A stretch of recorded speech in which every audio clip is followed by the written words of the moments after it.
Hey, what's up, everybody? Stephen A. Williams, president and founder of the creditrepairshop.com. I'm making this video about the 1099-OID document that some channels are claiming that individuals can use these to buy cars, buy boats, fix their house, pay off their house, all these types of things. I'm going to run through exactly what they're claiming you can do and maybe you'll see some problems as I run through this.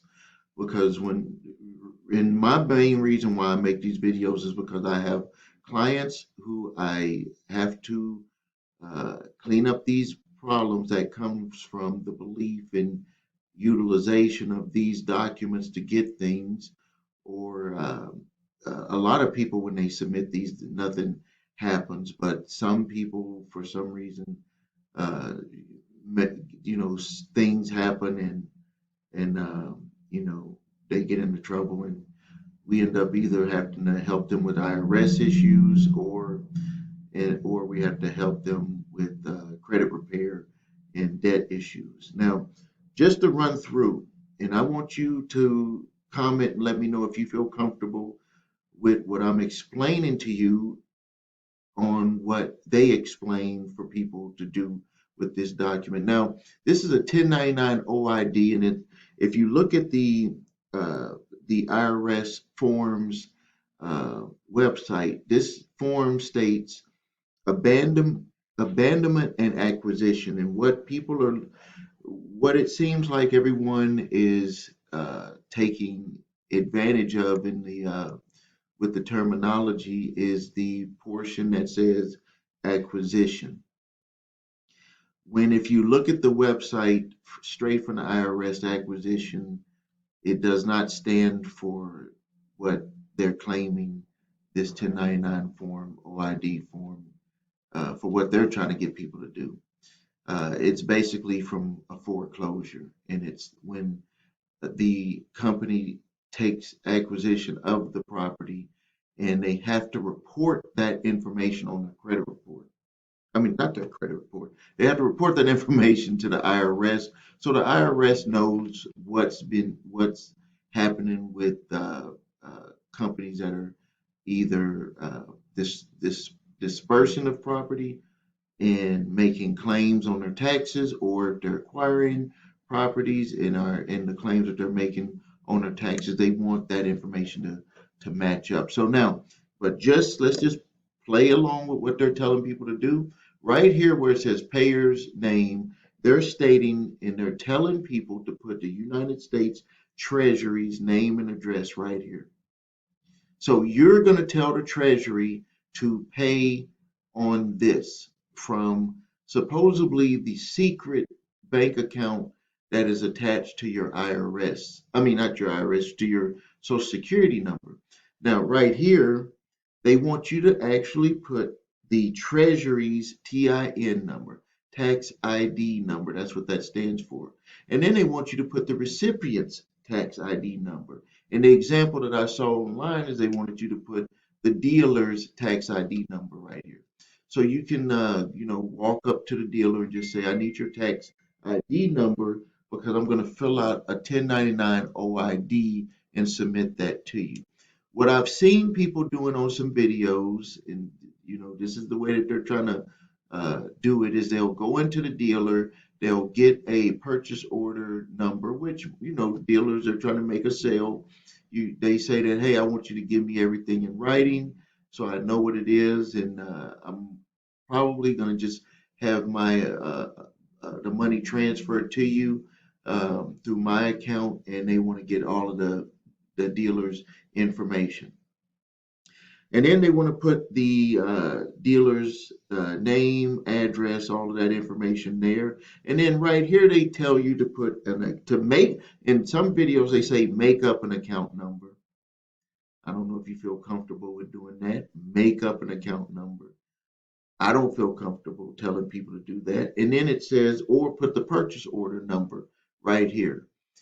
Uh, all of that is just what they're telling people to just make up. And then up here, as we go back up to the top, they want you to put the amount uh, of whatever you're trying to get. In the video I watched, they said you're buying a car, it would be $50,000 right here. But if you look at it, original issue discount for the year of, and it puts the amount and you put the dollar amount. So pay attention. This is what they're asking in that question. Why would they ask this question right here and have you put the year and then have an amount there? So now the next thing he just said, put zeros all right here. And then right here, description for obligation. Are you going to put to pay off the car that I'm getting from the dealer? That seems like what they're telling people to do is to put that information right there. On the video that I watched, it had said, I just want to put back, it said for equipment right there or for vehicle. Then it said put zeros all right here because you're not paying any taxes. They're going to pay taxes. And then what they want you to do is they want you to submit that form, and the money is supposed to be transferred to the recipient. They also gave examples where the individual would put their name there instead of the dealer's name.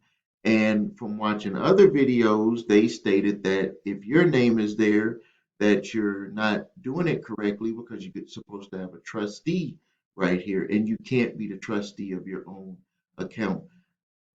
Folks, I'm just telling you that this stuff here is gonna end up getting a lot of people in trouble.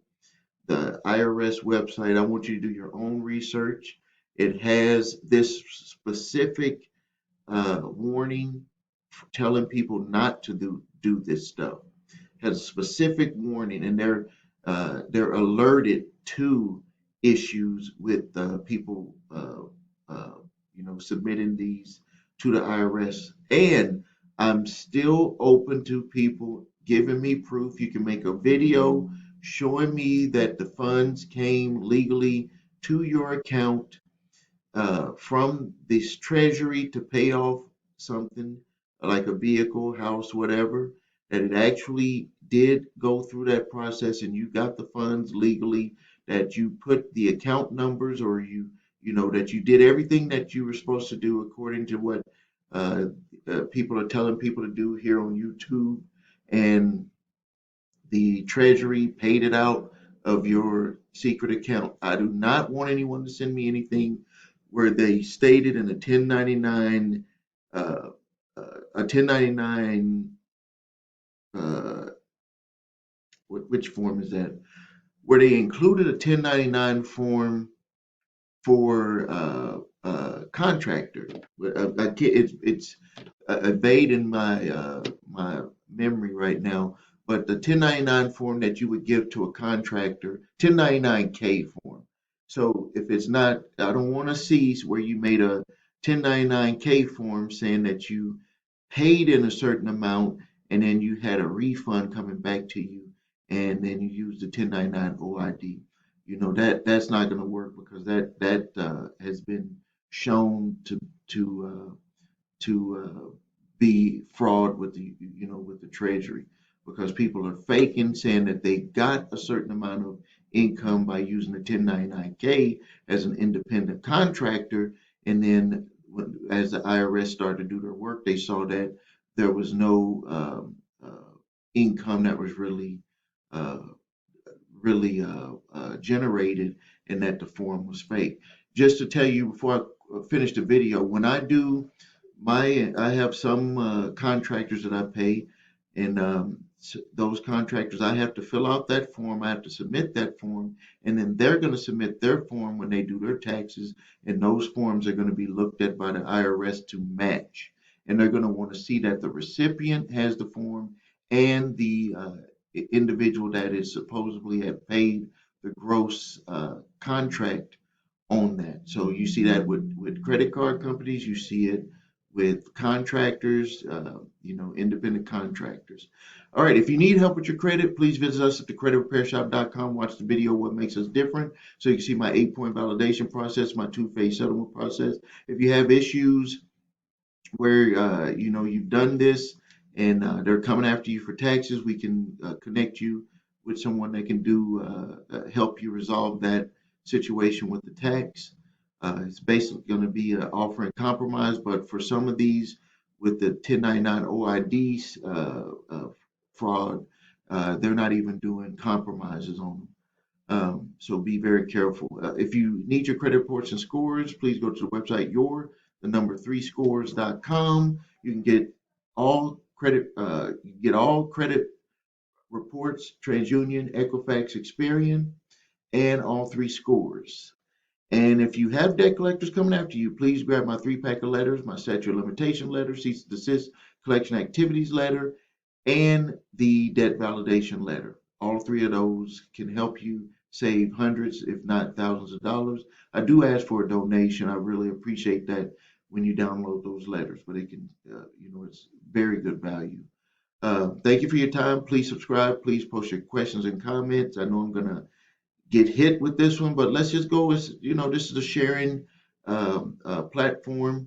I'm just sharing my experiences that I've had to deal with customers, and I'm sharing my experiences from watching other videos and what people are telling you to do with this form.